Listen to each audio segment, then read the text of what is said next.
All right, Warriors fans, welcome back to the Stratford Warriors Report podcast. Here we are, well into 2026. The Warriors finished up the 5 games in 8 nights, and we're still perfect on the year. I got a great show for you tonight. 2 of the young voices in this game that are up and coming, and they're going somewhere. First of all, I'm going to bring in the voice, the radio voice of the Guelph Storm, and does some work for 519 still, Dylan Baker. Dylan, welcome to the show. Les, thanks for having me. Always a pleasure jumping on. It's a great having you on here. And I got another young voice coming in, Dylan, right behind you. But I think this guy works harder than most people in this industry. Yeah, he does, works harder than me, that's for sure. He does the dog pound report for the Niagara Ice Dogs. He does the flow for the Campbellton Kilty Bees. He does the flow for the Caledon Corvairs. And then sometimes he's in Pelham. This guy is in more places than I would want to be in a week. I'm going to bring in Christian Simmons. Christian, how you doing? What an intro, Les. Oh. So who's introducing you? Everybody knows me now, eh? Thanks, Les. Really, really an honor to be here. Love the intro, by the way. Thank you. First time I've been on a podcast. Yeah. Such a grandiose intro. Very well done. Yeah, usually if you ask Dylan, usually I have a clip in there who's on the show. I've gotten lazy in since I had my knee replaced and just don't do it. That's all right. I just go with the generic one. Hey, my mom got her knee replaced recently too. Yeah. How are you? How are you making out? You recovering? I'm good. I got a month left and I'm back to work on the 9th. So Oof. I'm up and walking. I go outside with the stick still. You got to have that cane outside because you never know what you're hitting out there. Especially here in Stratford, it's either slush, ice, or a huge water puddle. Who knows? Fair enough. Well, thanks for having me, Les. Hey, no problem. All right, these are 2 guys from 519 Sports. If anybody listens to the radio broadcast on the air, the other week ago we had Brandon Bax up there. Brandon's always great on the broadcast because he watches more hockey than I think all of us combined at some point. Probably. Especially like junior hockey too. He's a football. Yeah. He's into everything. Oh yeah. I get him going on the PJHL, and it just doesn't stop. That'll take up the whole intermission. You ever get Darren on here? I've had Darren on here. I've had Darren on the broadcast. In St. Mary's the last time we were dealing with the broadcast, and Darren jumped in. And Spencer Seymour jumped in as well. It's just it's a free for all. It's a free for all when I get that broadcast going sometimes. Yeah, it was a zoo. It was chaotic, Les. I'll be honest. That was a wild night. Just a terrible weather day, and everybody barely got to the rink. And then all of a sudden, you have me on in the second intermission, and everybody's grabbing the mic out of my hands during my interview. It was crazy. Yeah. Well, it was your birthday too, right? So everybody was all over you. Yeah. All right, so I'm just gonna go quickly through our week past. 7-3 final there in LaSalle. I don't know what to say about this game except 2-2 after 1 period of play, and then Dominic Marshall scores a shorthanded goal and pretty much turns the game around for the Warriors. Christian, have you ever been to the Vollmer? Yeah, I have not. Okay. But I've heard it. Correct me if I'm wrong. Yeah. It's freezing. Is it freezing? It is freezing. Some nights. Or maybe that could be Caledon is the worst arena in the GOHL. With Caledon. Now that you're saying Caledon, I'm pretty sure it's Caledon. Caledon, you got to wear like 2 parkas and cover your face, or you get frostbite in that arena. At the Vollmer Center, they put us because they have a bar now down at the far end. And I saw 2 people standing there all game. They put us down beside the Zamboni, so 200 feet away from the Warriors' net that they shoot on twice. Oh my gosh. So sometimes they scored down there, and I'm like, we'll have to see who comes to the bench first because I don't know who put it in. You're watching the we were right beside the net, down at the LaSalle end. That's incredible. And I'm going to tell you one thing. Noah Bender and Jake Winbiel look humongous when you're that close. Yeah. When they're down at the other end, I can't even. They look normal. 3 rows away from the net. Yeah. Some of those LaSalle players, like McNally, this guy is a beast. He is huge.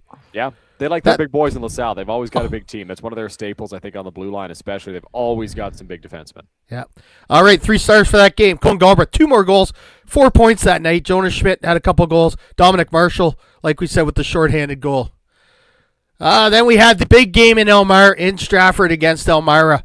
A big character win for the Warriors, 3-1 over the Sugar Kings. The Sugar Kings, to me, that night, I don't know what it was, but Will Coward was under the skin of Kyle Morey the whole game. And Kyle Morey just did not know what to do about it. Brandon Gerber didn't look like he was on his game, and Brunson, he looked normal. They scored the one goal for Elmira, but Stratford dominated that whole game, except for maybe about 10 minutes in the third period. Yeah, Stratford's a good team, and Elmira is a high-flying offense, right? They're a very strong offensive team. They can move the puck really well. So two really contrasting styles in that game between Elmira's style of play and Stratford's style of play, and Stratford played a good game against the Sugar Kings. Yeah, 3 stars for that game. Quinn Kipfer, goal. Dominic Marshall, another goal that night. And Will Coward had a fabulous game. Suffered a lower body injury, so he was out of the next game. I'm going to call this next game the trap game in Kamoka. Because you come off that high against Elmira and you go into Kamoka and they got 3 or 4 APs dressed, but they played well. Their goaltender that night, after the first goal, 31 seconds in, that kid Russell stood on his head for the rest of the game. Anthony Russell's played some good hockey in Kamoka this year, Les. That's for sure. I mean, they picked him up mid-season, and he's been solid. And I would say 90% of his starts, really. And they played a good game against Stratford, kept it close, right? They were fine playing Stratford style, right? Yes. And that goes back to the point again of the Elmira game, where it's two completely opposite styles. Well, Kamoka in that game, they were okay to play the way Stratford wanted to play. They'd get their odd chance, and they try to capitalize on it, and nearly stole 2 points from the Warriors. Yeah. And one of the funniest things in that game, we're doing the play-by-play. In between intermissions, I was talking to Bill Bourne, that does the play-by-play now for you there. I was talking to him. He went downstairs, and the girl was up, and she has me an envelope and says broadcast on it. I'm going, oh, that's interesting. I've never got one of these on the road. Of course, I open it up, and it's like Bill's money. I'm going, oh, I get paid to do road games in Kamoka now? They just love you that much in Kamoka, Les. Oh, so Bill comes back up, and I hand him the envelope. Well, I know what I'm doing the next time Stratford comes to any of my barns. I'm gonna lock down my paycheck real fast. I would. I wasn't even paying attention why she gave me this envelope. I just thought, oh, thanks for coming out. So get well card or something, or Did you find out there was money in it on the bus? No. I found out there was money in it after she gave it to me, and I called Bill over when he came back up, and I said, Bill, thanks for paying me to do your game, but I think this is for you, buddy. It's always good to see Bill Bourne. There's a guy that knows a lot about hockey. Love it. Guy's been there a while. Yeah, 3 stars for the Kamoka game. Colin Galbraith again, 2 more goals. I don't know what to make of this kid. This kid is on fire. Grady Murphy had a great game late in the game. He got the play down to the Kamoka end, got a face-off there late, so they just couldn't get their goalie out. And Q Haylock, that kid was running around the last 3 games. He hit a kid in Stratford along the boards in the Elmira game, and that's the first time I've seen a kid right below us, up in the press box. Dylan, we look straight down right there. The kid's skates come up and hit the glass. I haven't seen that in a long time. And 519 highlighted that hit. Yeah. That was a huge hit. The 3 stars for the week. Jonas Schmidt, 4 goals. Colin Galbraith, 4 goals. I think he had 3 assists as well. Dominic Marshall had 2 goals. He did not fare the whole game in Kamoka because there was a phantom 3 slashing calls on him. We're not sure where the second one come because I don't even think he was in the play when it happened. But, it is what it is. There's our 3 stars. Power rankings. Stratford moved up again. We're up into the 6th spot after that weekend. And London moved up. London's still winning pretty much 5-1. Did not move. Did not adjust anything. Chatham went the other way. Chatham's in tough against teams that are in the playoffs. Their record against teams that are in playoffs is not good at all for Chatham. Go ahead. Christian, you want to take that Go, one? Christian. I can take it too. Oh, no, all you, Dylan. I'm not going to. You go first. I'm the Western Conference guy, I guess. Yeah. You know what? First. Chatham's a good team, and Chatham's still trying to get reset. They had a lot of injuries, right? I mean, Dylan Richter missed quite some time out of the Chatham lineup. He was banged up for a bit there. So he's just getting back, and they're just trying to find their groove, right? I think they gave up a couple of early goals over the weekend and in those games, and I think they're going to find their stuff. I've got so much confidence in that Chatham team. They've still got some real key pieces from that championship run last year, and I think they'll get back on track here in no time. All right. The exact same thing. I mean, Yeah. it's similar. That's why I wanted to pass. That's what I had too. Microphone first. Yeah. Dylan knows what he's talking about, but and a whole lot of talented players coming across in the trade deadline, which we'll talk about. Yeah. Some great pickups there. So, not shaking in my boots at all. If I'm in Chatham, I think that's a pretty good team, and I don't think anybody's arguing with that. No. Next game for the Warriors, like I said, Friday night, emergency response night. Big Lincoln's come to town. That's a playoff game in January if you've ever seen one. Dylan's been to a couple of those now, so you know what those St. Mary's Stratford games do. They're always a battle. They're always a battle. Both teams bring their A game for those matchups. They're such talented squads and two teams that obviously are so close in geography, so close in the standings, and don't like each other, right? So it's going to be a fun game, that's for sure. Yeah, sometimes the score does not reflect how the game was, as we saw the last time they played each other. An empty net here and there, and everybody goes, "Oh, you got beat pretty good," but that's not how the game was. It's these last 4 meetings in the regular season between these two teams since we did this realignment has been playoff hockey every time they meet. I'm still hoping for a 7-game series between these two clubs because that would be some wild hockey. We might get. How do you get there though? How do you get there? How do you get to the 7-game series? Yeah, between those two teams, I guess. Like conference semifinal or final, I think is the only way we get there, right? Yeah. We almost had it. We almost had it last year. We just, one goal away. All right, let's talk the trade deadline, guys. Let's do it. All right, the trade deadline. The Eastern Conference this year was busy. All the way from January 1st, I think, on. The Eastern Conference made a lot of deals. The West came in late, but they made some sizable deals. Christian, a lot of movement there in the East this year. Yeah, you know what? I think it's similar to what we've seen in the standings. It's a conference that's been kind of jumbled up since the start. A whole lot of confusion. Nobody knows. Really, especially at the bottom half and even in the top, kind of who's competing, who's not. I mean, you got St. Catharines, you got Cambridge, and even Fort Erie. Those 3 teams kind of pulling away. Port Colborne and Pelham, in that middle slot, and then at the bottom, your Brantford, your Ayr, your Caledonia, your Hamilton. So each, I guess we could call it third, has made moves to kind of help themselves progress. Fill some gaps that maybe they have, as they get closer and closer to playoff time. And I think right across the board, I mean, aside from a couple of teams that were, big time sellers, there's a lot of buyers in the Eastern Conference this year. So, I mean, where do you want to start? You want to pick one team? Do you want to talk in particular? How do you want to do it? Just wherever the biggest impact you think was in the Eastern Conference. Like Christian and I talked before on the podcast here. He is an Eastern Conference guy. He looks at the East. I'm a Western Conference guy. I sporadically look at the standings of the East and give the out-of-town scores when we're on the air. I don't pay that. I pay a little bit of attention to it. Like I know Caledonia, ever since they fired their GM and their coach, have gone on a little bit of a winning streak here and there. But what is wrong in Caledonia? Oh, man, don't ask me that question. I don't know how to answer it. But to answer your original question, maybe we just start with some of the teams that I see here at the deadline really making some big moves. And we'll start at the top. Let's start with Cambridge. I mean, that's a team that's been so good all year long.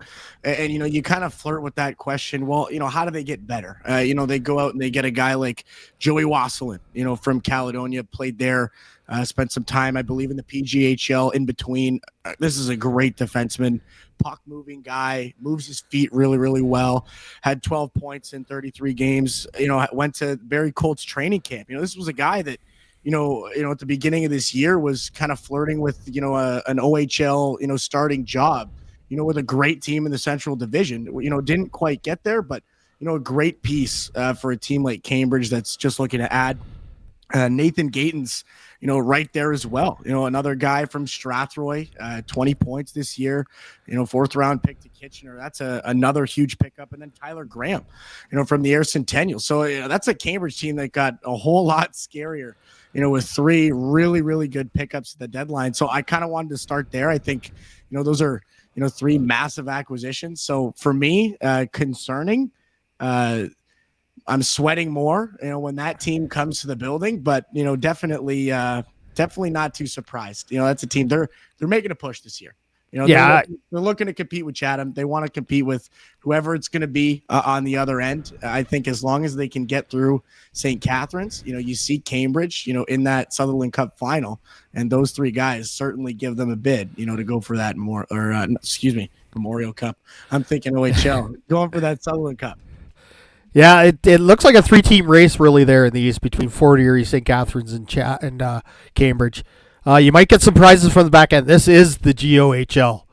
So you never know when the playoffs hit. You never know. We saw it last year with Brantford and Ayr. So you never know what's going to come from the bottom end to the top end. And you know what? I'm glad you said that, because Caledonia was another one of my big winners here at the deadline. It's a team that, it's pretty well documented this year. It pretty much fell to the floor of the Eastern Conference, had that pretty scary, I think it was 13-game losing streak, went pretty much two months without a victory. I got to see it firsthand.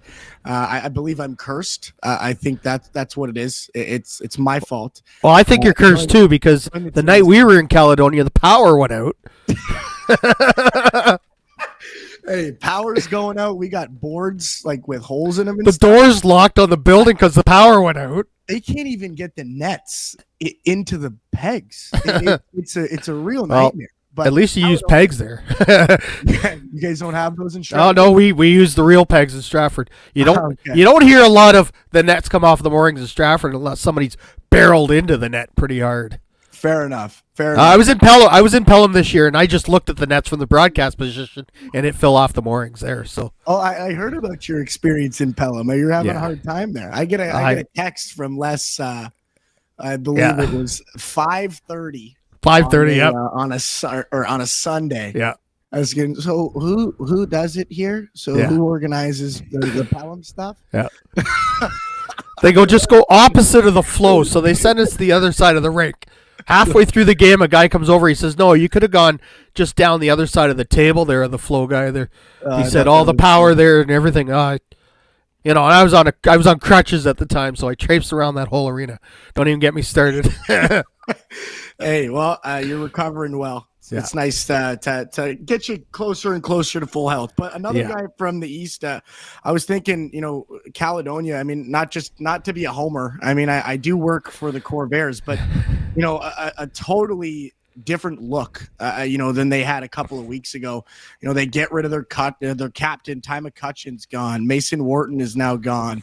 Tyler Clark now gone. Chase Scott, Tristan Aben. These are guys that, have been there all year and, pretty big time contributors for that squad. And now, Ethan Quick comes back, spent some time, with the Guelph Griffins, Hayden Mulholland from the Brantford Titans, Aiden Krall, Avery McNamara, Liam Kerr, Adam Varga. It's just all these little pieces kind of coming from all over the place. And, all of a sudden it's a totally different look. Jacob Gibbons, in net as well, alongside Maverick Fletcher. So for me, it's confusion.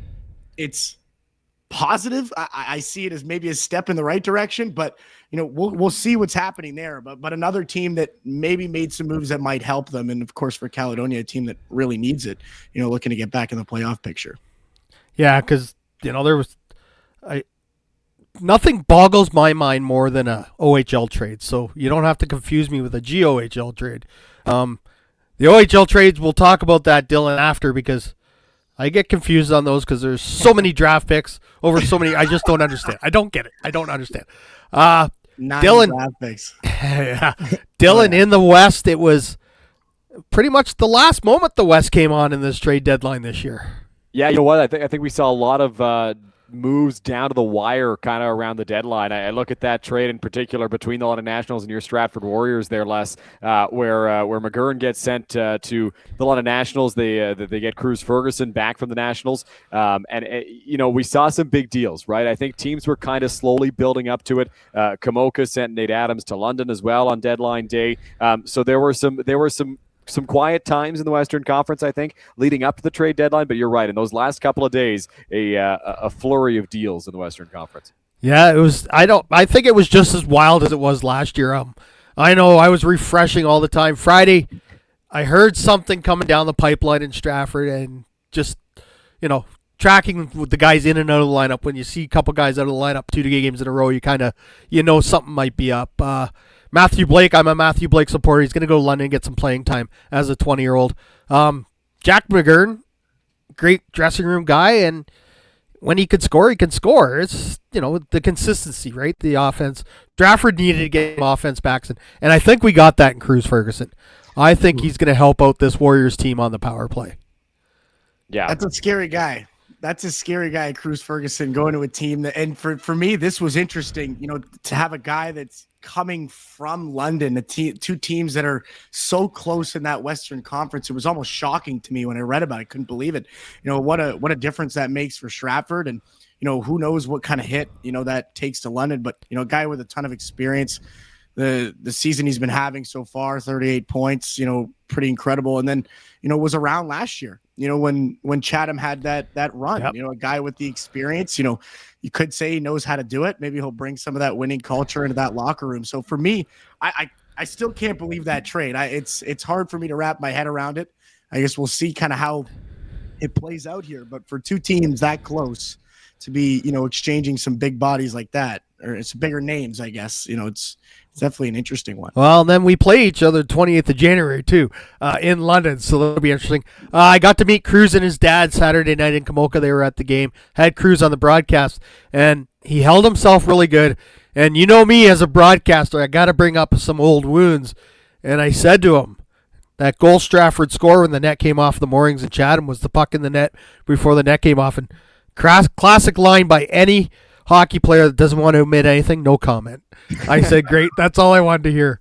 That's a pro awesome. Right there. That's a pro. Awesome. Yeah, no, Cruz Ferguson's a very talented offensive player and going to be a big boost to Stratford. I don't know if there were many teams that were more active at the deadline than the London Nationals were. There were a lot of deals in and out of London, and I'm curious to see how they do down the stretch. Obviously, they make that coaching change, and I think it's a really intriguing team, one that's filled with talent. I mean, Austin Pomerleau is having a fantastic season down in London, but they have had some pieces go out the door, and a lot of new faces come in. So how they mesh here down the stretch is going to be something interesting to watch. Yeah, because they're not the same team. They're not the same team that came into Stratford and beat us 5-1. They're a completely different team now. Yeah. So it's going to be interesting. I was curious. They made a ton of moves in London. So like you said, it's going to be interesting down the stretch how they go. Christian, what do you got? I was just going to say, like, for Stratford's side of things, for getting Cruz, I mean, you look at kind of some of the analytics so far this season. That's a team that's, hasn't scored as much till 2026. Right. Yeah, fair enough. You could say that. Yeah. But hasn't scored as much as maybe some of those other teams at the top of that Western Conference. And I do think that Cruz Ferguson pickup will help them with that. So just another thing I wanted to throw out there. Definitely targeting, a niche need, for that team, looking to score more goals. And I think they got their guy. Yeah. Stratford's never professed to be a high offense team. You come to Stratford, it's usually like we saw Friday night, a 3-1 game with Elmira. It's going to be a low-scoring affair usually. Another interesting thing I thought in the Western Conference, Kobe Booth-Hushko returns to St. Mary's in a late deal. Yeah.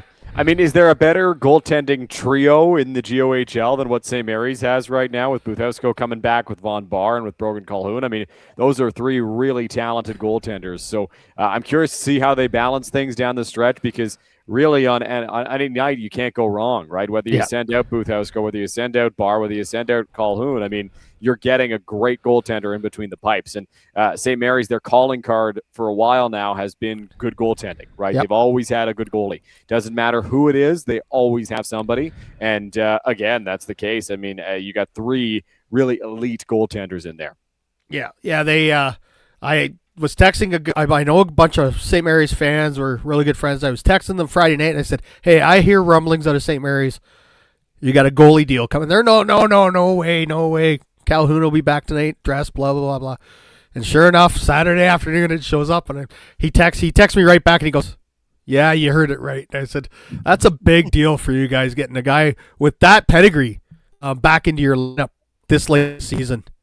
Yeah, a huge deal. And you know what? Like to Dylan's point, you got three great options now, and you're starting to approach this back half of the season. These games are tough. Yeah, we're starting to approach playoff hockey. We all three of us. I mean, I didn't play a lot of meaningful playoff hockey in my hockey career, but as fans and as broadcasters, we know how difficult and how fast, this style of hockey can be. Let's say, God forbid, something happens. If one of these guys goes down, you have another guy right there. And especially with a team like St. Mary's looking to make, that deep playoff run, I think it's going to be an asset for them. Give each guy some rest. I mean, you got, Dylan knows, from being on buses, in come playoff time, just what those turnarounds are like. If you're playing your third series in your 21st game and in 3 weeks, guys are exhausted. Yeah. You're St. Mary's, you got a third guy that can take the net if he has to. Give those other guys some rest. I think it's going to be a huge asset for them. And of course, Buthausko, I mean, what a name. Like, this guy, 2-time, they keep changing the name of the award every year, but the lowest goals against average, in the league. This is a guy that's been a scary matchup for pretty much, any sniper, around the GOHL. So yeah, that was another interesting one for sure. Yeah. Just to add on quickly to that point there from Christian, you mentioned that God forbid something happens, even if a guy's not going, right? If Buthausko's struggling, or if Calhoun's struggling, or if Barr's struggling, whoever they go with, then you've got somebody you can turn to. If you'll recall, last year, St. Mary's in the playoffs, they bounced back and forth between Nico Armel and Colby Buthausko a fair amount, right? It was whoever was the hotter goalie was going to start that night. Well, now you've got 3 talented goalies, and you can just ride the hot hand every game. Yeah, we talk about if Dylan, you remember 2 years ago, Stratford and Listowel Cherry Cup final. Yep. Matthew Purdue goes down with an appendectomy, and Carter McDougall's got to step in, and we lost 4-1 to Listowel in that series, but McDougall stood on his head. He faced 109 shots in that series. So you need when to you have a viable option, you just have to, right? A viable backup that you can turn to. If a guy gets hurt, if a guy's not going strong, you've got to have somebody that you have confidence in going to in that scenario. Yeah. A team that I thought made some more good moves here in the West was Strathroy. They got Dylan Sarles out of St. Thomas. That's a quiet pickup for a good depth guy. They made a couple other moves. I think they are now in the 8th spot. They overtook LaSalle there the other night. Strathroy might do some damage in this playoff run. Yeah, go ahead, Christian. Sorry. Nope. No, it's Dylan Baker. No.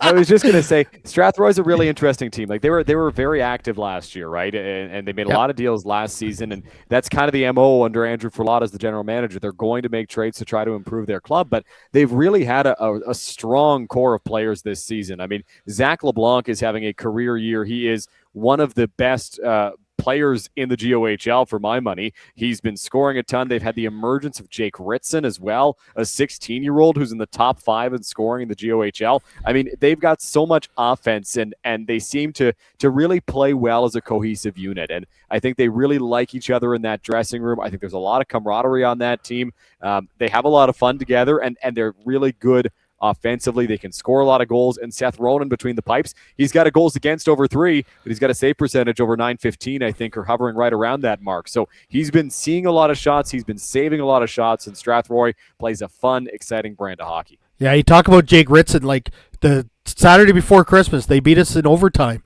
And I had quietly said to the general between the overtime and that, I said, I think Ritson's going to get the winner. Of course, he comes off the bench, and all alone off the bench. You can't leave that kid alone by himself out in front of the net. He's going to do wonders with that puck there. That's the reason why he's leading all rookies in the go this year. Very talented player. Another couple of more pickups that I noticed for Strathroy. They had Kingston Allen, Cohen Bedore, and Nolan Jazuski. This guy came from the OJHL, and the Lindsay Muskies, a Blythe goaltender, and then a forward in Kingston Allen. So they're kind of strengthening all 3 areas of the ice there, just to add one more point, and another goaltender. I know Dylan mentioned, they're having a nice little. They have a nice tandem already, but, to add another one, similar to the St. Mary's strategy, and maybe if, somebody goes cold, if, you have another guy that's, looking good in practice, it's there. It's an option. So a couple of interesting pickups there, and they're on a nice little run. They put together that 3-game winning streak, and, they're looking to, kind of continue on that note. Yeah, and I just looked at the standings. They're actually, Strathroy's in 9th, 1 point behind LaSalle, who's tied with Waterloo. It's so close at the bottom. 4 games in hand, though. Strathroy does have 4 games. Strathroy's played 33, so they're doing well. The Rockets are right now 7-3 over their last 10 games, and they're going in Strathroy right now. One of the teams in 6th tomorrow. Like, yes. you know what I mean? Well, I know what you mean. It's the wild, wild west here. It's incredibly close. Yeah. I'm jealous, Les. I'm jealous. It is actually it's the wild, wild west. And Friday night when Stratford was playing Elmira, I'm not going to name names, but the guy said to me, he said, we had a big crowd in Stratford, and I was pretty surprised, and he goes, the Midwest is still the best. And I said that. It's true. It's an old Midwest rivalry, so you get the crowd out for those games. I know who said that to you last. Yeah, I know you did. That from me. I know I can't. He's a little biased that way, but that's okay. Yeah. A team that Dylan in the West that I don't think made a lot of moves was Listowel, and I thought they were going to contend for that 8th spot, and they're still in it. But they really didn't make a lot of changes in Listowel.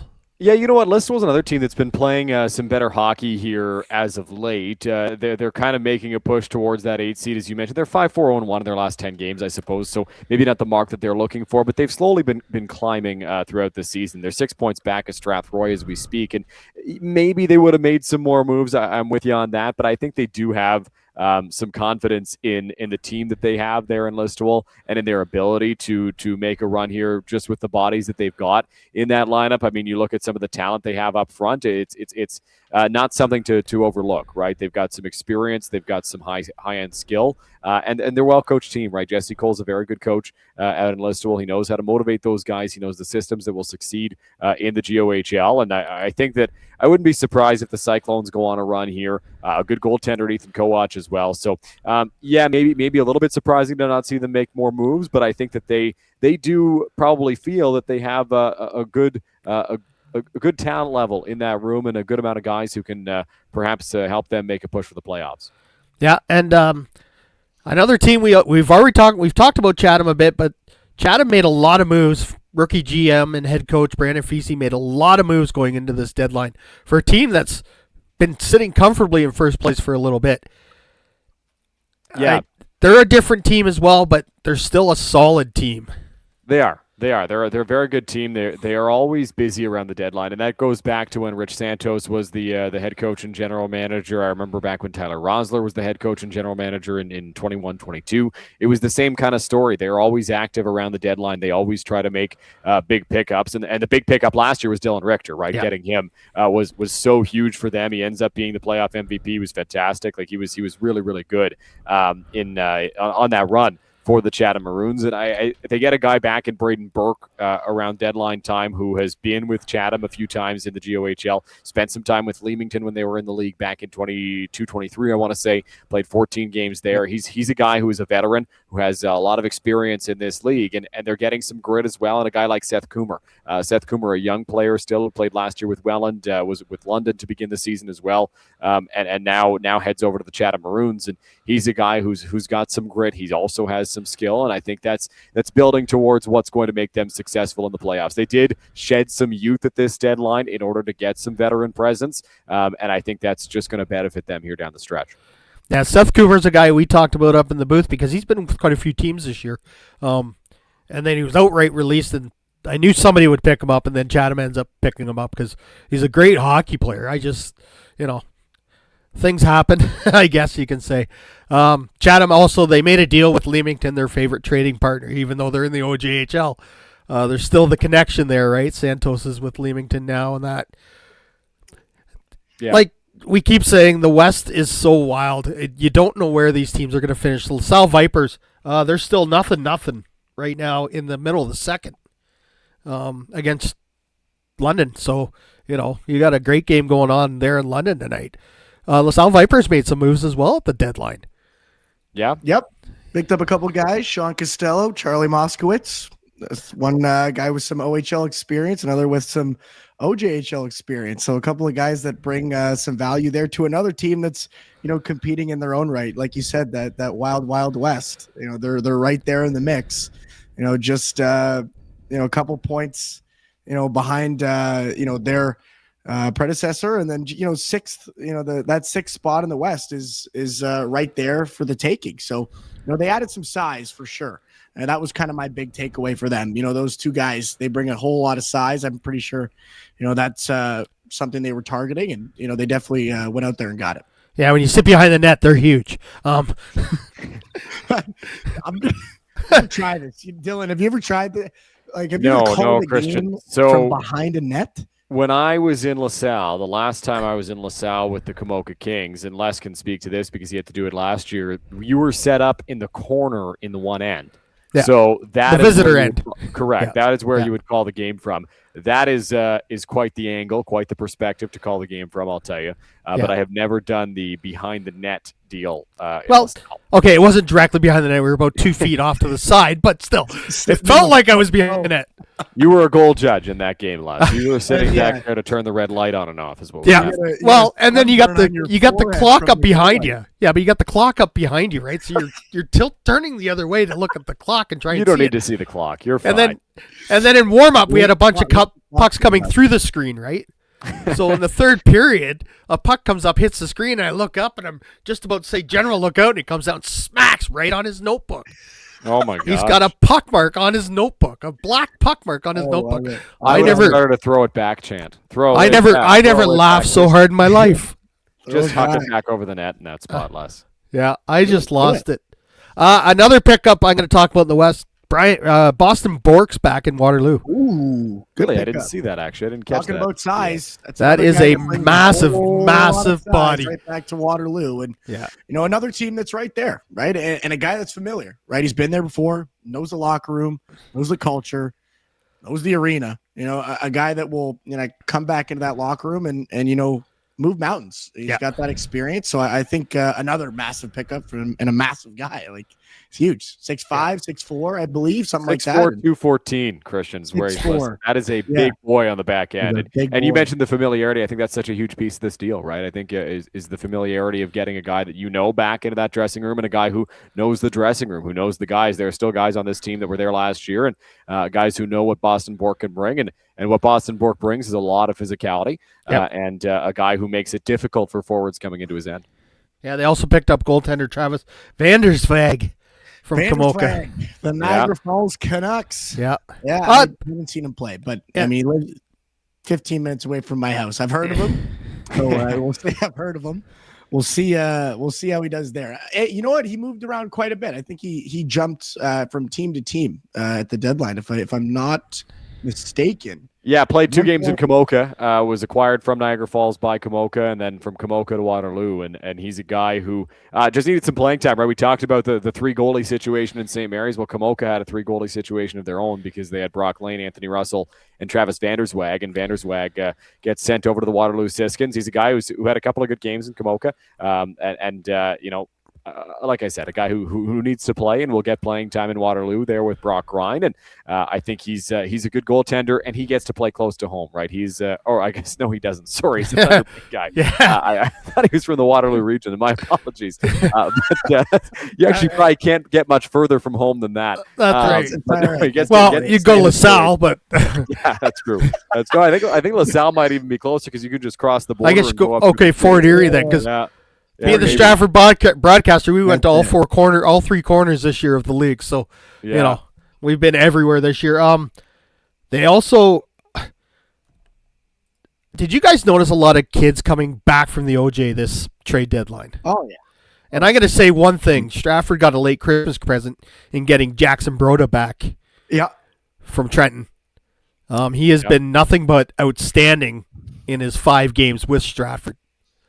Yeah, 7 points. He's been really, really good. Another guy that has that OJ experience, 12 games of playoff experience in this league as well. And that matters. Even 1, 2, 3, 4 games of playoff experience makes a difference. So for me, for a team like Stratford, for you guys, I think that's also important that you get a guy that's, not just, getting it done in the regular season, but a guy that knows what it takes, come, March, April, how to win hockey games. So that's really important. But yeah, to your point, Les, like, it's incredible, what we've seen, this year, and not just, come deadline time, but, also at the beginning of the year, and I mean, we won't talk too much about what's going on in Georgetown this year, but I mean, they've been a garage sale of assets for the teams in the GOHL, and Trenton has been in there as well. There a lot of teams in the OJ that have really kind of experienced their fair share of struggles and have been actively moving guys, and that's been great for some programs here in our league that have been, kind of sitting there with their arms wide open, like, we'll take them.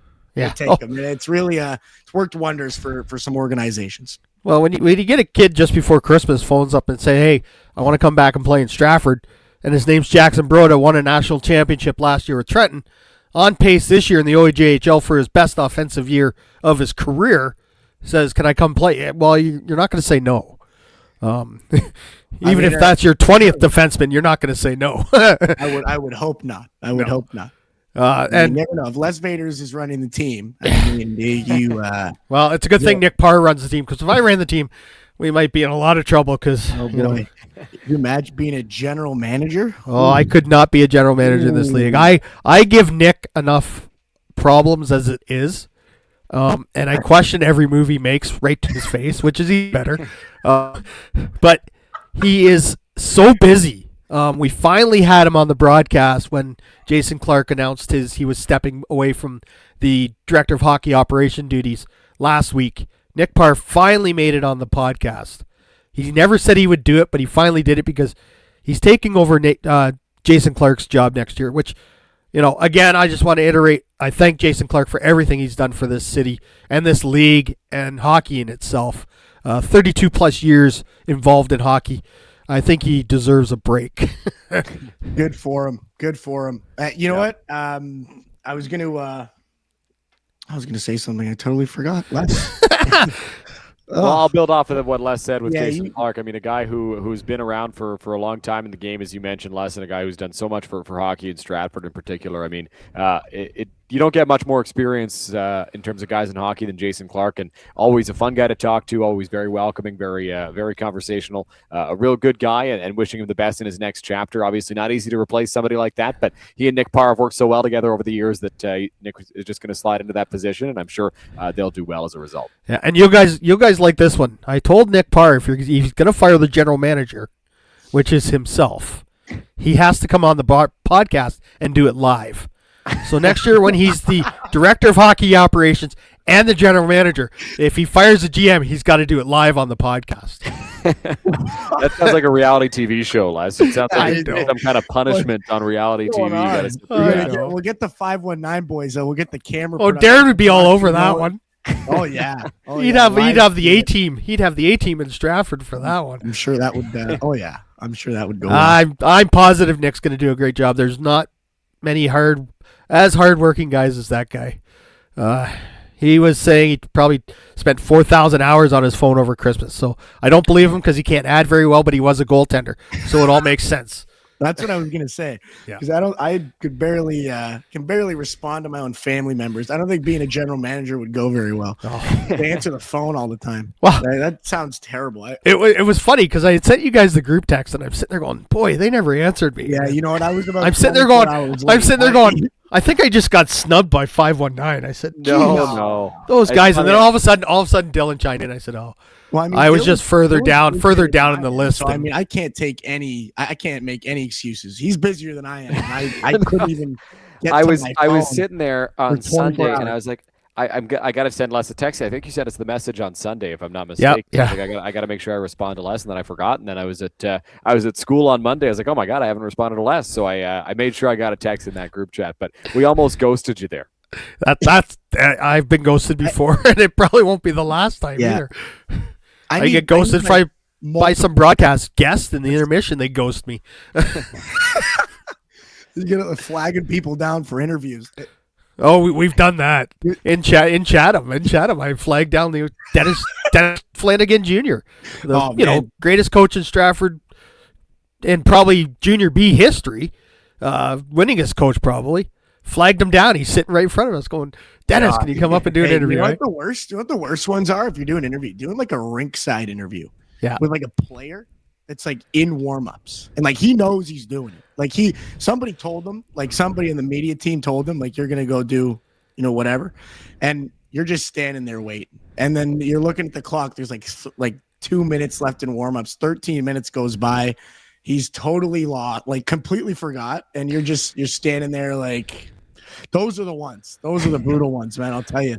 Well, I find the player interviews when you ask them before the game, hey, can you come up in the second intermission? They show up in the first intermission. It's like, I guess we're doing it in the first intermission. I'm doing it now. It's all good. It's their clock. One other thing I wanted to mention, and we'll flip back to the East here quickly to do so. This is not exactly. We're going back to the East, eh? All about the East. You know what? Is it the East is the beast this year? So, gonna have to get a job in the West. Clearly, this is very dominant. I need another. Well, job. it is the Stratford Warriors report. Next time we do this, I'm bringing another East guy. I'm outnumbered here. This is outrageous. But you find another East guy and we'll bring him on. I'm okay with it. The more the merrier. We'll get another East guy. Maybe we'll get Alec. Maybe I get Alec to he had a great time here the last time as the East guy. Some reinforcements. And you know what? Speaking of Alec, this will land right in his wheelhouse. Fort Erie, not exactly, deadline time, but they did have a goaltending situation. Yes. And I did want to mention it on this podcast that that new guy, 2 games, looking great. Raphael Tremblay, the new guy there, 2.52 GAA over 2 games, a .922 save percentage. What a save that was, no pun intended, for the Fort Erie Meteors. That's a team that has 15 straight wins now. A guy that has been as dominant as Finn Moffitt for that organization for as long, to finally move forward. And congratulations to him, of course. Finding a spot with the Gatineau Olympiques in the QMJHL is huge, but kind of left Fort Erie a little bit confused, up in the air. Where's the next, goaltender going to come from? And it seems like they got one there. I just wanted to mention that one of the big storylines for me coming out of the East, a team that's competing, fighting, to kind of lead the way, so to speak. Somebody who could, if things go a certain way, be playing for, that Sutherland Cup representing the East. And, they got a guy that's, there to kind of support when, a couple of weeks ago, we didn't know what was going on, in between the pipes in Fort Erie. Both of you guys this Friday, you're going to be in St. Catharines for the Ice Dogs game. Just so you know, I've been texting back and forth with the equipment manager, Josh Adams, former Shepherd guy. Josh, great guy. I love Josh. Yeah, we're trying to. Josh going to leave me a present in my broadcast booth for the game in Niagara? I hope so. Maybe I'll text him. Maybe you will. Want me to leave you a present? Josh. If you want. Buddy, I don't have that kind of swing. I can't get you anything in that building. Nothing in that building. That's how I feel in Guelph. People are like, "Oh, can you grab me something?" I'm like, "I wish I could." Hey, buddy, I'm a rookie too. Like I just got here. Yeah. No, I haven't been around the 20 years, the 30 years that Larry Malott, my predecessor, was. Right. Larry had a lot of sway in Guelph, but I'm still earning my stripes in with the organization. Yeah, I'm trying to get an Unsung Heroes podcast. The trainers. A bunch of trainers on the show, because these guys do so much work. Much work. And you know what? I wish Josh had the chance to hear me when I gave him a shout out. So we were like the Ice Dogs podcast. I guess he listened to like one episode, like just one, only one. He listens to this one all the time. And I'm sure he does. Josh, would you tune in, Josh, to the team you work for, please?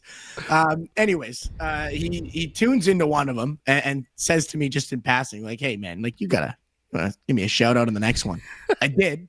Walked up to him the next week, was like, "Hey Josh, you like that?" Looked at me like I had 4 eyes.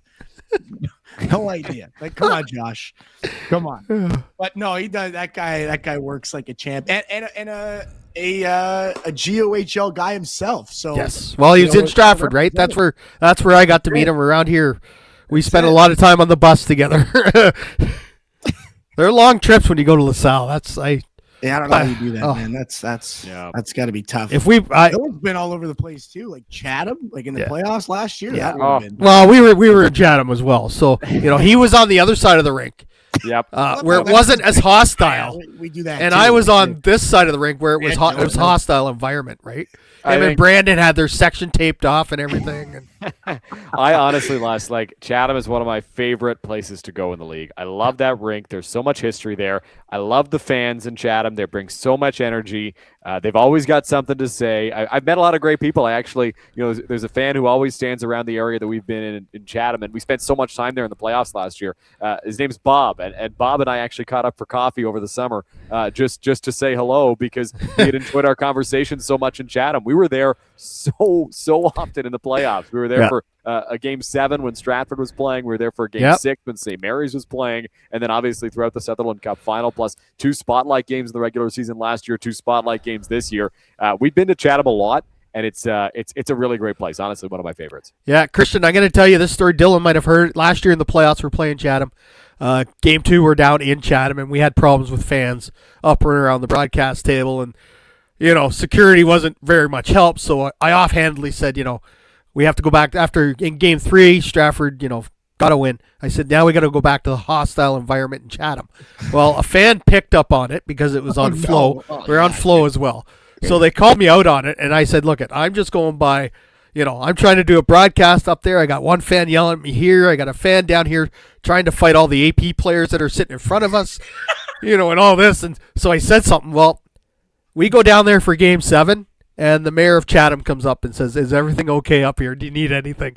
And I said, no, we're pretty good. Some of these fans are good, except maybe for the guy standing beside me, but that's okay. We'll figure it out, right? You can't say in a playoff round something in a home game and then travel to the other team's barn and expect a parade. It's not going to go very well. Well, I was just being truthful. I honestly had said it thinking I forgot we were on Flow that night. So, Yeah, well, that's what I'm talking about. Like if you're doing radio, like nobody, it's fine. You're good. But it was so good. Like that playoff series was so good. We destroyed our internet feed twice in game 7. We had like 500 people logging on to listen to it and crashed our internet feed twice. Wow. But it was great. It was great. I said it's a good problem. It's a bad problem. So, we had to open up the viewing later in the game so we could get more people to listen. I wish I had that problem. Wish I had that problem. That sounds like a great problem to have, man. People listening. You got all those pregame. Wow. You got all those pregames. I see every time I flip on Facebook. There's Christian doing another pregame from Hamilton. 200 people. They watch it every time. That's same guys. Nothing wrong as long as it's 200 people, right? That's what I say. Those are my. They're all my friends too. They're all guys that I know. I paid them. I paid them to watch. I look at the radio mass numbers, and regular season we're getting about 75 to 100. Playoffs it jumps up. You get into a good series like St. Mary's. We'll get 200 listeners easy, just because of the teams that are playing. St. Mary's. Yeah. Dylan, so I got to ask you about this. The OHL trade deadline passed, and I think there was 5,000 draft picks traded. That is it 5,000? I think it was the exact number. I think last counted. Yeah. I don't understand. I think it's 1 million. It baffles my mind. That Sam O'Reilly deal. You had 8 draft picks. Sam O'Reilly. Yeah, that was a crazy deal. Listen, I think I was listening to Mike Farwell, who does the OHL podcast, the other day, and I think he said it was like 150 or something draft picks were exchanged at this year's deadline, and he was only dating that back to mid to late November when the Guelph Storm traded Jet Luchenko to Brantford, and kind of that was the first big deal of the deadline season. There were obviously some big deals in the off season as well, leading up to the beginning of the regular season. It was I don't know, maybe it's because it's the first. I don't know what you thought, Christian, but it was the first deadline that I've experienced as a media member in the OHL. It felt crazy. Like there was so much going on. I don't know if that's the same thing every year that we see this many trades every single year in the OHL, but it might have just been my first year, but I thought there was a ton going on in the OHL this season. You know what? I'm glad that you brought that up. I was going to say something similar, and I think it's because of the NCAA situation. Yep. You saw a lot of these moves happening, and a lot of them, for lack of a better term, are out of fear. You got assets, but do you really have assets? Yeah. Are these guys going to be back next year? Some of them going pro. We're talking draft picks. These guys could be in college next year. Yeah, there's all these variables. And for guys like you look at them, Sam O'Reilly, who else? Pick a guy, Kevin He for us here in Niagara. These guys that are bound to take that next step. It's fear. Do you want to get something for them now? Give them to potentially a contender. You see the Kitcheners and the Brantfords just gobbling everybody up.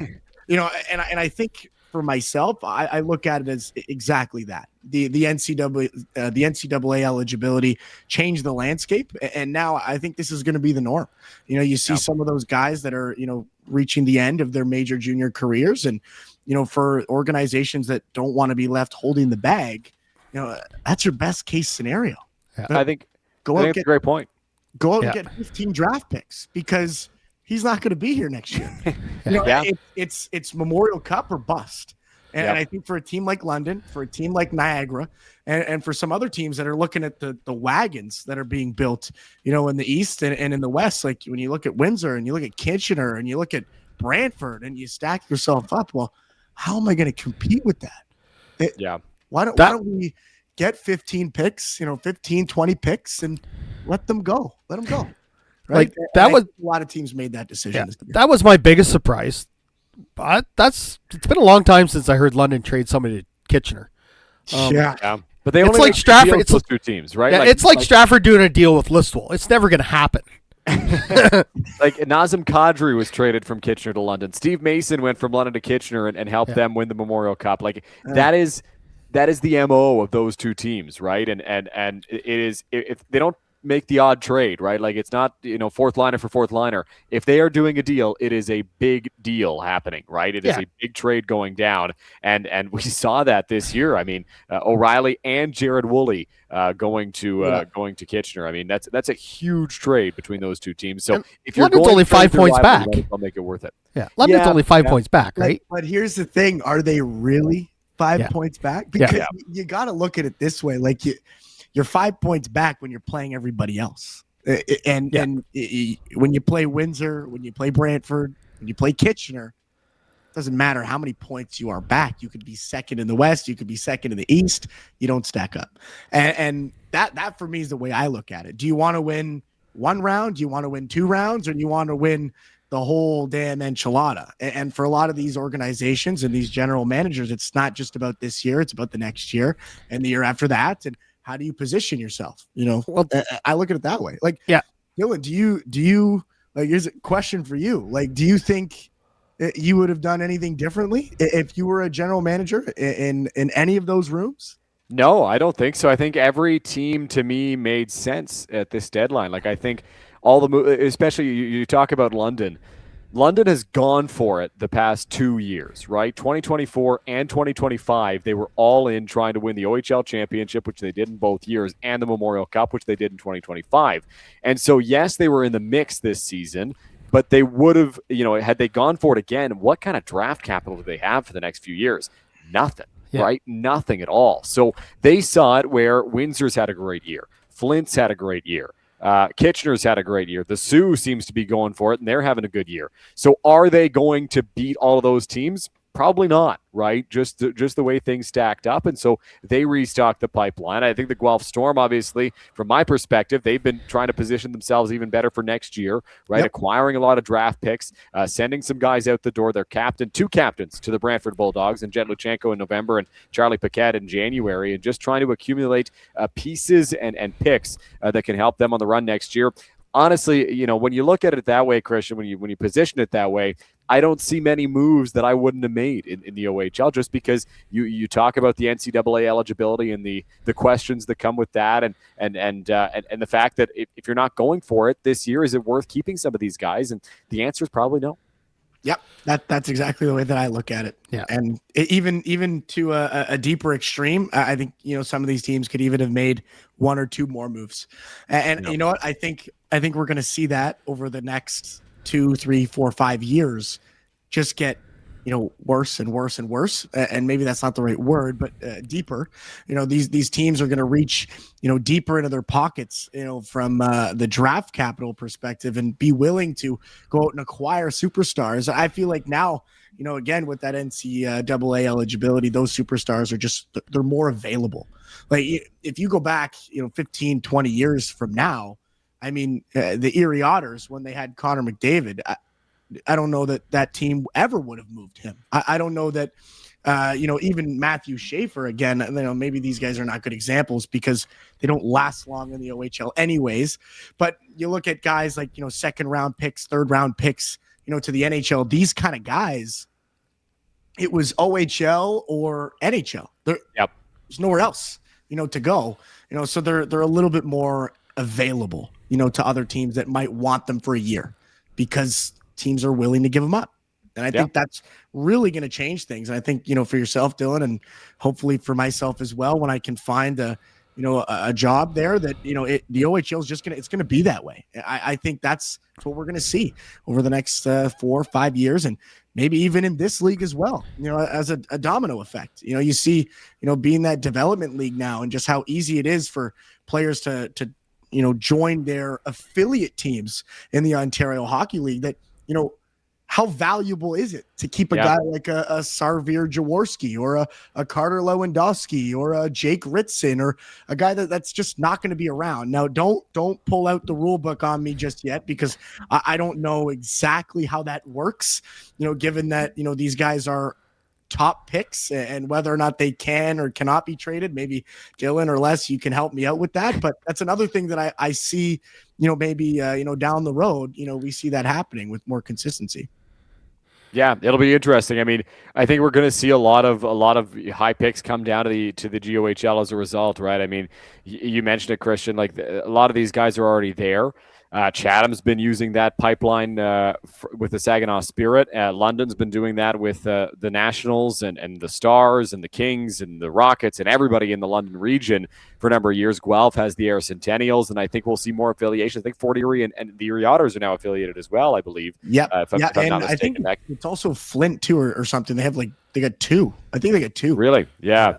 So I think we'll see more of that. And you know what? It's becoming a great pipeline for these players, right? You can play in this league and get picked in the first round. I was at the prospects game in Peterborough yesterday, and I was speaking with Rob Simpson, the assistant general manager of the London Knights. And one of the things we discussed was Easton Cowan, who played in Kamoka, went in the first round. Oliver Bonk, who played in St. Thomas, went in the first round. Sam O'Reilly played in London, went in the first round. You can play in the GOHL and be a first-round draft pick in the NHL, right? It doesn't hurt you at all. You're getting more playing time in the GOHL, and I think that we're going to see more guys come and make that move, especially with the official affiliation in there now. So I think it's a really exciting time to be a fan of junior hockey. There's a lot that's changing, that's for sure, but there's a lot of reason for optimism as well, and I think that's really exciting. And I think it'll be interesting to see how many guys move up out of the GOHL and play in the OHL because the NCAA rule change. I mean, Jordan Sharon last year with the Air Centennials was committed to an NCAA school, but then they changed the rule, so he went up to play with the Sioux Greyhounds, and now he's lighting it up in the Sioux. Right, another guy, Quinn Kipfer, who was in Stratford, committed to Bowling Green. He's played a couple of games with the North Bay Battalion this year because he can now, and still go to school, which is what he was aspiring to do in the first place. So there's a lot of moving parts, a lot of changes right now, but it's really exciting to watch junior hockey. Yeah, really. Another guy I'd add to your list would be Carson Harmer. Played a playoff round and a year in Stratford, and look what he's doing in Saginaw. He's been great in Saginaw. He had the Gordie Howe hat trick last week, but he's just been lighting it up there. And it was funny the year he came and played in the playoffs in Stratford when we went to 7 games against Leamington and Southern Cup. People would come down to the rink and they'd stand, but this is before I was doing the broadcasting, they'd stand beside us and say, "Hey, who's that number 10?" And we said, "Well, that's Carson Harmer. He'll be here next year, and that will be it." And everybody says, "Well, how do you know?" Well, just watch him play.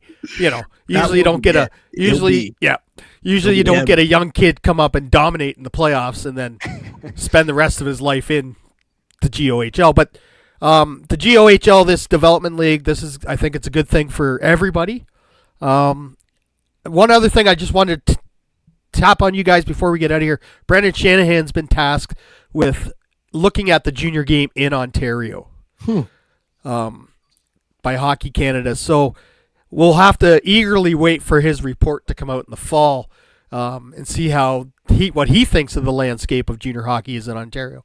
Because really, you have 3-4 junior leagues, and then you have the OHL, right? And maybe more consistency across the board between those 3 or 4 junior leagues. I don't know. It's hard to say. Yeah, I'm curious to see what comes out of the report as well. I think that in Canada right now, we're having a bit of a referendum on hockey and how we're doing things, right? And that's, in part because of the fact that they haven't won gold at the World Juniors in the last few seasons, and they've lost to Czechia the last 3 years. Yeah. I think that's one of the reasons. But you see it happening in Quebec as well. No Quebec players named to the Olympic team for Team Canada, and none that were really in the conversation to make the Olympic team, aside from maybe Sam Montembeault, the netminder out in Montreal. And there was only one on the World Junior team. And I think province by province in the country, everybody's trying to find ways to do things better and to find a better process that will lead to sustained success. I look at the United States and what they've done with hockey over the past number of years, the past few decades. They've emerged as a powerhouse, right? The U.S. was always in the conversation. They always had good teams. Now it's a toss-up between who's going to win the gold medal in the Olympics this year. Is it going to be Canada? Is it going to be the United States, right? Whereas before you would say, well, Canada's got it. Maybe the U.S. can pull off an upset. If the U.S. beats Canada, it's not an upset. Not a chance. You can't consider that an upset. They've got such a good team, right? And the way that they have produced players with the national development program, with everything like that, I think that it's really something that Canada can look at and see if there is a better model, if there is a better, smoother way to do this, to transition players to the next level. I think the model they have right now is a good one, but there are always ways to improve. And I think that's what they're going to examine in this report, and I'm fascinated to see the findings. Yeah, it'll be interesting to see what Shanahan comes up with. Guys, we're not going to talk to each other probably before the Olympics. Don't do it. Did Canada get it right? Did the U.S. get it right? Oh, man. You know what? This is going to be the rabbit hole. Oh yeah. Because in my honest opinion, Canada could send 2 teams and compete. The Americans could probably send 2 teams and compete. Yeah. Right. Probably. It's kind of hard to get it wrong. Yeah. Here's the thing for me. And here's the thing that I think some other fans have experienced over the last couple times we've seen national teams, with NHL players representing our country, is at times you have the guys kind of filling out that bottom 6. Some of your grinders, some of your enforcers, maybe the guys that play certain roles that some people have never heard of, right? And it's and not because they're bad players. These guys serve their roles in their specific markets. They do jobs at a very elite level for certain NHL organizations, and they're hoping to do the same thing for Hockey Canada. My issue is going to be this year. If Canada is losing a game to the United States 4-0, no goals in the back of the net for Canada, then I'm questioning that decision. I'm left here with a deficit of goal scoring with a guy like Connor Bedard and maybe a Sam Bennett, some guys that can score, or and pick and choose a guy that's on that list of Canadian NHLers that know how to put the puck in the net. My only thing is that I have no issues with the way that they constructed the team. I think in theory, it's a fantastic team.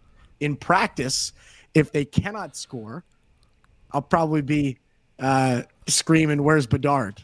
At my television set. So here's what I'll say, and I don't have too much to say on this because I think I'm a real nincompoop when it comes to this stuff. I don't actually know all that much. But what I will say is I think you can make that argument more for the U.S. than for Canada, right? The U.S. really went for those grinders, for those hard-nosed guys who are going to muck it up in the corners, who are going to try to get to the net and score greasy goals, right? You look at the guys who were left off of that team. They left a lot of goal scoring off that team. Jason Robertson, not on the team, one of the top goal scorers in the National Hockey League. Cole Caulfield, same deal, not on that team. Good goal scorer in Montreal. Alex DeBrincat, good goal scorer in Detroit, not on that team, right? So I think that Canada actually constructed a little bit more maybe for goal scoring and for points. You look at Nick Suzuki and Bo Horvat making that team as opposed to a Sam Bennett who certainly has the ability to score but hasn't been doing it this year. Right. And I can understand you make the argument. Anthony Cirelli's a guy who's caught a lot of heat in making this team. because he's one of John Cooper's guys out in Tampa, but he could be competing for a spot with Sam Bennett on the roster. And, but he serves a purpose. Sorelli serves a purpose. Right, and there's going to be an inherent bias there for John Cooper because that's his guy, and he's won cups with that guy doing that job, right? And so I think that's part of it, but I am fascinated to see what happens there because I think Canada did construct the team to play a role. I'm with you on that, Christian, but I think the U.S. did it even more, right? I think those U.S. players, like JT Miller's on that team. He's not having a great season, but JT Miller's physical, and JT Miller is hard-nosed, right? And that's what they went for. So, one of these teams is not going to walk away very happy. Maybe both of them don't walk away very happy, and we have, a complete change in how they build the roster come 2030, but I think that you're right that every team right now is going for hard-nosed players and for role players that can fill their roles in the team, and everybody comes out and says, well, we're not building an all-star team here. Well, maybe you should. Yeah. So, I don't know. It's hard to know, right? Yeah. But for me, you watch double IHF games like the Canada-Latvia game here in the World Juniors, and you see that goal that Latvia scored at the end, and you're thinking to yourself, well, we could have all the gritty, the grimy, the physicality in the corners will keep you to the outside. You're not going to get nothing. You're going to get nothing. And then, maybe you don't have somebody like a super sniper to score you 3-4 goals a game. All of a sudden a bouncer, finds its way in the back of the net, and it's a totally different game. And that's just where it comes from for me. I think it's a good point though that you make, Dylan. If you stack yourself up to the other teams, maybe it's not as big of a deal in comparison because the other teams are doing the same thing. And hopefully, in that sense, there's maybe a bit of a balancing act. But that was my only thing, and I think it more so relates to the Connor Bedard snub than anything else. Bring him as an 11th guy. Bring him as the trainer. Let him fill up the water bottles. Like, how are you leaving a guy like that off the Olympic team after the season that he's had? I get it. He's had sickness and illness and some injuries and all, it's up in the air whether or not he's healthy. I guess it's up in the air whether or not the arena is even going to be open. But hey, it's just only 4 feet short. Don't worry. So they got holes in the ice. I read about that the other day, which is insanity. But I'll close up this point that I'm trying to make. It's just I don't want to see Canada losing to anybody where they are not scoring, and they left one of the best playmaking shooters, both because he can do it all, in Chicago, watching this team lose at the Olympics. That's what I don't want to see. Yeah. The only thing is, I think Maxim Celebrity played himself onto this team. He's a different animal because he has a defensive side. I am a proponent that I think Matthew Schaefer played himself onto that team and got snubbed. I think that's the biggest snub. Yeah. But who do you cut? Who do you cut? Yeah, that's the problem. And I want to caution the people out there, this Olympics, there's not going to be the 4 fights in 2 minutes.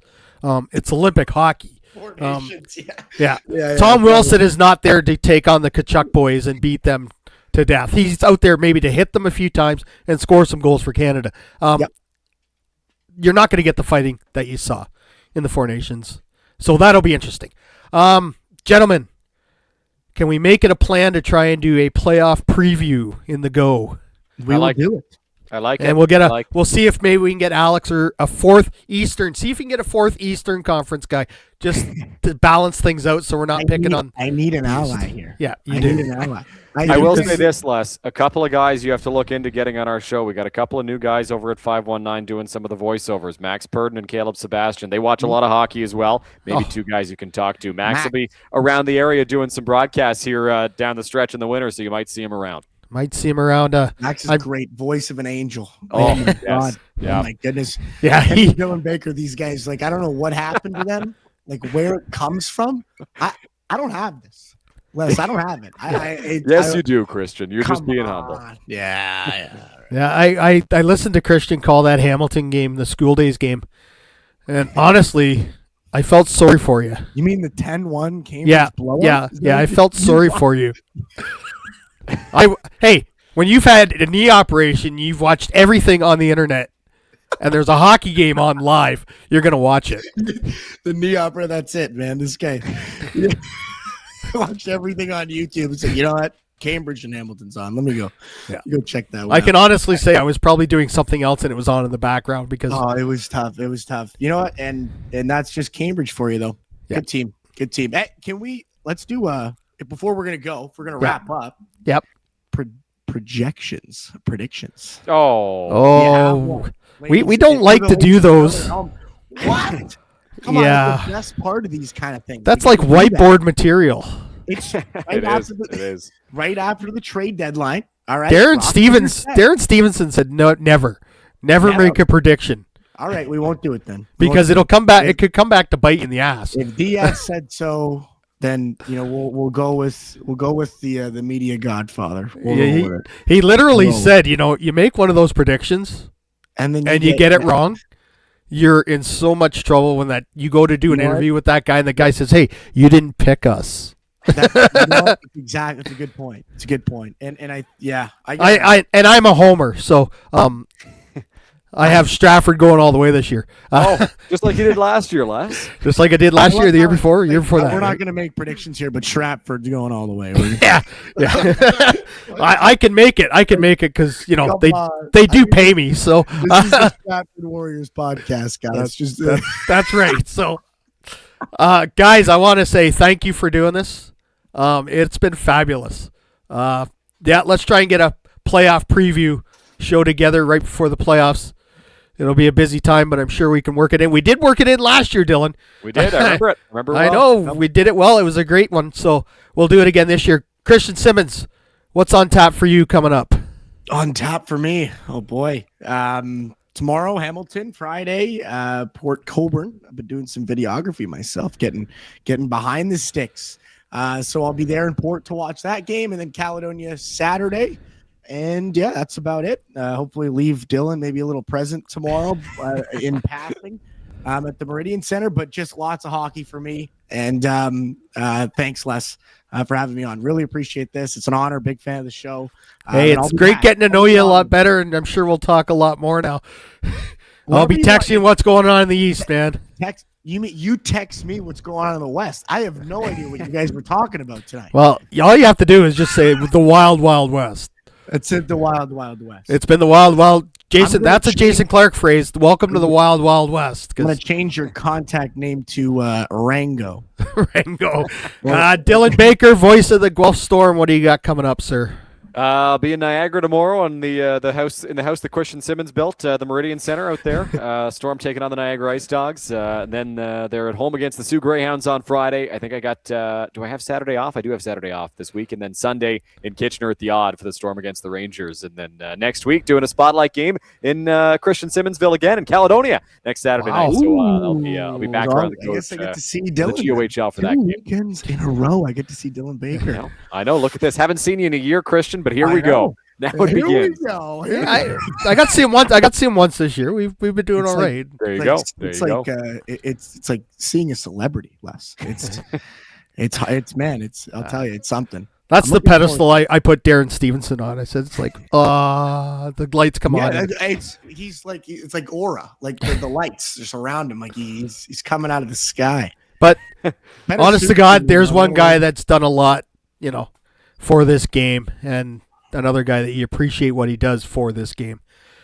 Like you two guys, you do a lot for this game. I want to thank you again for being on here. We'll get that playoff preview set up. Well, folks, one game this week, Battle of Highway 7 again. Should be a good game Friday night. Got nothing to do. Come on down to the William Allman Marina, or like I like to call it, the Hockey Cathedral on Monroe's Drive, because I'm biased. It's my favorite arena to go watch hockey in. Hockey Cathedral. It's a great name. Yeah, I love that. It's got all its oddities, but she's a special rink down there. You don't know how lucky we are till you go to other rinks, like the Vollmer Center, and sit behind the net and call a game. I gotta come to the Stratford, but I heard you guys got like a sick turnout too. Like fans are. Yeah, we were about 9:30 there Friday night against Elmira. Wow. So it'll be well. I'm gonna say we're gonna be about 1,400 Friday night against St. Mary. Wow, that'd be some crowd. And then that rivalry weekend, beginning of February. Dylan, I don't know. I think we've talked about this. Christian and I talked about it. February 6th, 7th, and 8th. Chatham Friday night at home. Waterloo Saturday night at home. St. Mary's Sunday afternoon at home. How about that? What a weekend. I am just going to pack a sleeping bag, set up my stuff, and sleep in the press box all weekend and call it a week because that's going to be one hell of a week. And praying or like well, you're getting the beginning of February, so those are all tough. tough games right there. That anybody that comes out of that you could jump 4 or 5 spots. You never know, right? Or you go the other way. Yeah. That could be that. That's the teeter-totter right there. It could be. All right, guys, thanks again. That'll do it for us, guys. If I can find the keypad, there we go. Have a good night, everybody. Thank you.